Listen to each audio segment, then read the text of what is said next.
আসসালামু আলাইকুম ভিউয়ার্স, আমরা দেখতেই পাচ্ছেন একটি নদী পার হচ্ছি। নদীটি হচ্ছে কুশিয়ারা নদী, যেটা মারকুলি এবং বান্দের বাজারের মধ্যবর্তী স্থানে অবস্থিত। যে নদীতে স্বাধীনতার পরও আজ অবধি একটি ব্রিজ তৈরি করা হয়নি। দিক দিয়ে হাজার হাজার মানুষ যাতায়াত করে। মারকুলি কয়েকটি উপজেলার সম্মিলিত একটি স্থান হচ্ছে এই সেতু।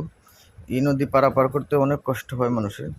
আর আপনারা দেখতেই পাচ্ছেন এই সেতু, এই নৌকা দিয়ে অনেক মোটরসাইকেল আরোহীরা যাতায়াত করেন। আর যেহেতু বর্তমানে আমাদের ভাটি অঞ্চলের সবচেয়ে বেশি সুবিধাজনক যাতায়াতের ব্যবস্থা হচ্ছে মোটরসাইকেল।